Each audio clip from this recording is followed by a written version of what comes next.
सामाजिक कार्यकर्ता कुलदीप मानस ने राजौरी के डांगरी इलाके में हुए आतंकी हमले के अलावा सरकारी ज़मीनें खाली कराने के ऑर्डर के साथ शिक्षा विभाग से जुड़े मुद्दों के समेत कई मुद्दों को उठाया।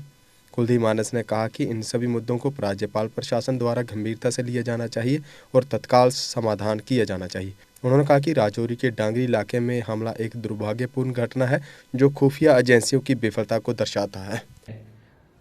तो सरकार कम से कम एक तहसील में जो 2000 परिवार है उनको कहां रखेगी, उनके लिए क्या व्यवस्थाएं की है वो खाली करवाते हैं। तो ये प्रश्न बहुत बड़ा है। एक तरफ से जैसे हमारे भाई जो रिफ्यूजी भाई हैं जो पीओजी के जब वहां से लोग हमारे आए थे 47 में जब गदर पड़ा तब जो भाई वहां से आए तो उनको सरकार ने उस समय की कम से कम 48 कनाल की जमीनें मालिकाना हक दिए, किसी को 30 कनाल, किसी को 32 कनाल। तो उसी समय जो डोगरा समाज था जो जम्मू कश्मीर का रहने वाला था उनका एक बहुत ही बड़ा एक नुकसान हुआ। उस नुकसान का आज तक किसी भी राजनीतिक पार्टी ने कोई भरपाई नहीं की। उसके बाद बड़े सारे ऐसे घर थे जिन्होंने, कोई मल्लाप्रोड के लोग रहने वाले थे, कोई शम का, कोई सुंदरबनी आया, कोई जम्मू आया। कम से कम वो एक लार्ज स्केल में, वो 100 में 200 में नहीं है, 500 हजारों की स्केल में लोग घर थे। लोगों के घर छूट के, लोगों का नुकसान, घर जल गए, किसी के जानवर ही अंदर, किसी के 10-10। उस समय जो कमाई का सोर्सेस था वो एक जानवर था, दूध दही बेचना, ये लोगों का सोर्स था। वो सब कुछ नुकसान हुआ, किसी भी सरकार ने उनका कोई नुकसान नहीं भरा। प्रश्न ये उठता है कि वो लोगों ने उस समय जहां जमीनें खाली थी वहां पर जाकर कब्जा किया और वहां कोई पहाड़ी एरिया था, कोई जैसा भी था, उसको बुहाई करके ठीक करके वो जमीन चलाना स्टार्ट किया, चलाने के काबिल हुई। उन लोगों का गुजारा भी उसी पे था। वो जो फसल उगती है वो खाते हैं। जो अच्छे लोग थे जिनकी जान पहचान थी उन्होंने किसी भी बहाने, चाहे वो मैं बोल सकता हूं करप्शन के, जो अपनी जान पहचान करके कहीं ना कहीं लोगों ने अपनी मालिकाना हक करवा ली। कुछ लोगों ने, वो आधा % पे भी नहीं आते हैं। तो अब सरकार को सोचना पड़ेगा, यदि हमारा कोई भाई हिंदू भाई पाकिस्तान से आता है, हम उसको रिसीव करते हैं, 48 कनाल जमीन देते हैं, बिल्कुल उसका राइट है, उसको मिलनी चाहिए, हम इसके साथ खड़े हैं। मगर कम से कम जो यहां का डोगरा समाज है वो बेघर हुआ है, उसको मालिकाना हक क्यों नहीं दिया तक किसी भी सरकार ने? ये एक बहुत बड़ा प्रश्न है। हम चाहते हैं, जो सुप्रीम कोर्ट ने एक फैसला लिया है, पानी का मसला हल हुआ, ना बिजली का हल हुआ। उसके बाद आ गया रैबरे खेल में, जिसपे बात करने जा रहा हूं। रैबरे खेल जब मैंने देखा, मेरी जहां माताओं, मेरी बहनों, मेरे भाइयों को लाठीचार्ज किया इस प्रशासन ने, इससे अच्छा था एक बार एलजी साहब खुद आकर या किसी को एडवाइजर को भेजकर उनसे बात करते तो शायद कोई रास्ता निकलता। आप यकीन मानिएगा, वो लोग 3000 पे काम कर रहे हैं। आज का जो मजदूर है वो 500 से कम दिहाड़ी नहीं लेता, वो भी 15,000 पे काम कर रहा है। जिस आदमी की एज 25 साल है, जिसकी इसको उम्मीद है कि वो परमानेंट होने के बाद उसको शादी करनी है, वो 3000 में अपना पर्सनल गुजारा नहीं कर पाएगा। वो शादी के लिए 32 साल के बाद सोचेगा, तब तक उसके ऊपर 5-6 लाख लोगों का कर्ज होगा। वो पहले अपना कर्ज मकाएगा, फिर शादी करेगा। लगभग सरकार को सोचना चाहिए, 3000 पे कोई गुजारा नहीं था। यदि आपको 7 साल के बजाय 5 साल करना जरूरी है, हम रहबरे खेल में जो भी भाई हैं हम उनके साथ खड़े हैं। इनको 5 साल में परमानेंट किया जाए और इनकी जो बेसिक जो 3000 रखा हुआ है उसको बढ़ाकर कम से कम 18,000 किया जाए, क्योंकि एक पढ़ा लिखा आदमी एक मजदूर के बराबर मंथली पैसा कमाए, ये हम चाहते हैं और ऐसा होना भी जरूरी चाहिए। तीसरा मुद्दा है हमारा हॉस्पिटल। मैं पूरे जे&के के यही हालात हैं। मैं बात करूंगा तरियाट की, विशेषकर मेरा जहां जाना हुआ, तो वहां पर हॉस्पिटल की बिल्डिंग इतनी बड़ी है, आप विचार करिएगा। अभी सुंदरबनी हॉस्पिटल में अभी बिल्डिंग नहीं बन रही है, तो इसलिए बड़ी है, नहीं तो तरियाट की बिल्डिंग बड़ी है। आप यकीन मानिए, वहां कोई फिजिशियन नहीं है, वहां कोई एनालिस्ट कोई नहीं है, कोई भी अच्छा डॉक्टर नहीं है, सिर्फ छोटा स्टाफ है। वो बेचारे जितना होता है इतना करते हैं। मेरा लोगों से मिलना हुआ, उन्होंने ये प्रश्न खड़ा किया कि हमारी 2 बहनों की डेथ इसलिए हुई है, वो सुंदरबनी हॉस्पिटल नहीं पहुंच पाए। प्रशासन को सोचना पड़ेगा, यदि अलग अलग डिपार्टमेंट, अलग कमिश्नर सेक्रेटरी, अलग अलग डायरेक्टर बिठाए हैं, वो किस लिए बिठाए, उनका काम क्या है? यदि वो अपना काम नहीं कर पा रहे, जो सिटियों के पास पास हॉस्पिटल है वहां आपने 6 डॉक्टर बिठा दिए हैं। जो पहाड़ी क्षेत्र है वहां आपका कोई स्टाफ पहुंच ही नहीं रहा है।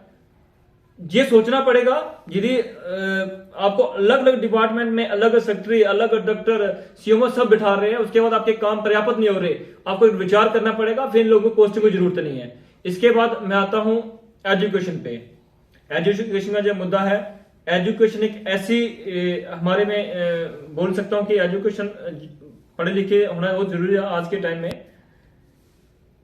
था कोई जैसा भी था उसको बुहाई रह करके ठीक करके वो जमीन चलाना स्टार्ट किया, आज चलाने के काबिल हुई।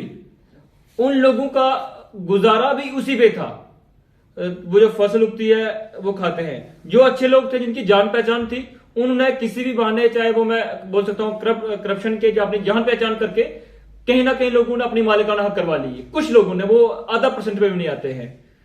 तो अब सरकार को सोचना पड़ेगा, यदि हमारा कोई भाई हिंदू भाई पाकिस्तान से आता है, हम उसको रिसीव करते हैं, 48 कनाल जमीन देते हैं, बिल्कुल उसका राइट है, उसको मिलनी चाहिए, हम इसके साथ खड़े हैं। मगर कम से कम जो यहाँ का डोगरा समाज है वो बेघर हुआ है, उसको मालिकाना हक क्यों नहीं दिया तक किसी भी सरकार ने? ये एक बहुत बड़ा प्रश्न है। हम चाहते हैं जो सुप्रीम कोर्ट ने एक फैसला लिया है वो एक बार इस पे अपने माननीय हाई कोर्ट इस पे वापस बैठ के बात करे। कम से कम ये लोग कहां रहेंगे, कहां जाएंगे? हमारी एक ही प्रार्थना, यदि हमें इस बार बड़े लेवल पे, चाहे 2008 का प्रोटेस्ट होगा उससे भी बड़ा प्रोटेस्ट करना पड़ा, ये हम आंदोलन चलाएंगे। जरूरत पड़ी हम 5-7 दिन के बाद एक हमारी अपनी कमेटी है पूरी, वो बैठकर जरूरत पड़ी तो हम हर डिस्ट्रिक्ट में दौरा करेंगे। दौरा ऐसे नहीं बाइकों या गाड़ियों पे नहीं करेंगे, हम हर गांव जाएंगे। हम एक लार्ज स्केल में जो लोग हैं जिनके घर हैं सरकारी जमीनों में या फॉरेस्ट लैंड में, उनको निकालेंगे और वो आंदोलन इतना बड़ा कर देंगे, रजौरी पुंछ से लेकर रामबन, डोडा, किश्तवाड़ से लेकर, वो हम सब लोग जम्मू में एलजी साहब के दफ्तर में आकर बिठाएंगे। जरूरत पड़ी जम्मू बंद की कॉल देनी पड़ी तो हम वो भी देंगे, क्योंकि जब भी जम्मू ने हमें बंद की कॉल दी है, मेरा रजौरी बंद हुआ है, मेरा सुंदरबनी बंद हुआ, मेरा पुंछ बंद हुआ है, मेरा रामबन बंद हुआ, मेरा उधमपुर बंद हुआ, हम मजबूर करेंगे जम्मू वालों को भी हमारा साथ देने का। और मुझे पूर्ण विश्वास है जम्मू हमारा साथ देगा, क्योंकि जम्मू में मैं दावे से बोल सकता हूं यदि जम्मू में टोटल 10-15 हजार घर ऐसे होंगे जो सरकारी लैंड पे होंगे। सरकार को सोचना चाहिए इनके लिए क्या करना है, क्योंकि हमारा राइट है। हमारे जो पूर्वज थे, चाहे वो 10 साल पहले, अपना 500 साल पहले, चाहे 100 साल पहले, चाहे 150 साल पहले, हम यहीं के रहने वाले हैं। प्रबल दावेदारी मालिकाना हक की हमें होनी चाहिए थी, फिर किसी को होनी चाहिए थी। ये मेरा एक मुद्दा था। मेरा दूसरा मुद्दा आज का है रबरे खेल। मुझे बड़ी शर्म आती है, पहले जहां पर सरकारें थी, हमारा जो विचार था कि सरकारें काम नहीं करी, एलजी प्रशासन होगा और काम करेगा, तो हम सब लोग खुश भी थे। जो हमारे छोटे छोटे मिसाइल थे, सोचना पड़ेगा यदि अलग अलग डिपार्टमेंट में अलग कमीशन सेक्रेटरी, अलग अलग डायरेक्टर बिठाए हैं, वो किस लिए बिठाए, उनका काम क्या है? यदि वो अपना काम नहीं कर पा रहे, जो सिटियों के पास पास हॉस्पिटल है वहां आपने 6 डॉक्टर बिठा दिए हैं। जो पहाड़ी क्षेत्र है वहां आपका कोई स्टाफ पहुंच ही नहीं रहा है। ये सोचना पड़ेगा, यदि आपको अलग अलग डिपार्टमेंट में अलग सेक्रेटरी, अलग डॉक्टर, सीएमओ सब बिठा रहे हैं, उसके बाद आपके काम पर्याप्त नहीं हो रहे, आपको एक विचार करना पड़ेगा, फिर इन लोगों को पोस्टिंग की जरूरत नहीं है। इसके बाद मैं आता हूं एजुकेशन पे। एजुकेशन का जो मुद्दा है, एजुकेशन एक ऐसी हमारे में बोल सकता हूं कि एजुकेशन पढ़े लिखे होना बहुत जरूरी है आज के टाइम में। एलजी प्रशासन में इस समय सबसे बड़ा खिलवाड़ जो हो रहा है वो एजुकेशन में हो रहा है।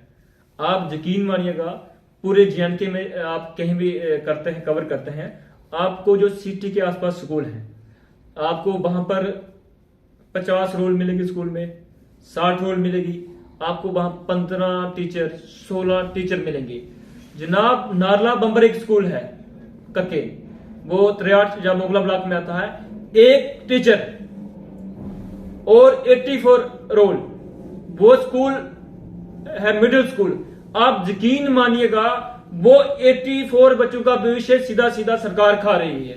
इनको किसने हक दिया किसी डायरेक्टर को, किसी सीईओ को, एजुकेशन सीईओ को, किसी कमिश्नर सेक्रेटरी को, किसी एडवाइजर को, किसी एलजी को किसने हक दिया वो कम से कम 84 बच्चे का एक गांव का भविष्य जो खत्म कर रही है? ऐसा एक नहीं, आप जितने भी उस ब्लॉक में स्कूल आते हैं, 2 टीचर 1 टीचर, संख्या 84, 90, 100 और कम से कम 60, आप यकीन मानिएगा उनकी क्लास नहीं लग रही। जहां एक टीचर है वो इकट्ठे पढ़ाते हैं, वो ही फर्स्ट वालों को, वो ही 7th वालों को, वो ही 8th वालों को। वो बच्चे क्या पढ़ रहे हैं? उनका भविष्य लगभग खत्म होता जा रहा है। कम से कम मेरा एलजी प्रशासन से रिक्वेस्ट है, ठीक है आप हमारे डेवलपमेंट के काम नहीं कर पा रहे, कम से कम हमारी प्रार्थना है हमारे छोटे जो आने वाला भविष्य है, जो आज का छोटे बच्चे हैं, जो युवा वर्ग जो पढ़ रहा है, उनका भविष्य ना खत्म करे। यदि मेरी कोई बात झूठी है, यदि आपके कमिश्नर सेक्रेटरी अच्छा काम कर रहे हैं, आपके डायरेक्टर अच्छा काम कर रहे हैं, वो चले मेरे साथ मोगला ब्लॉक में, मैं साथ चलता हूं, आपकी मीडिया साथ चले। आप यकीन मानिएगा उनके स्कूलों में किसी भी स्कूल में स्टाफ नहीं है, 1 स्टाफ, 2 स्टाफ या 3 स्टाफ। ये बहुत ही दुर्भाग्यपूर्ण बात है। कम से कम उस ब्लॉक में 3 या 4,000, 5,000 बच्चा स्कूल में पढ़ता है, 5,000 बच्चों का इन्होंने भविष्य खत्म कर दिया है। Deshbhagat university Punjab courses offered PhD, post graduate, under graduate, PG diploma, certificate. Contact us for admissions.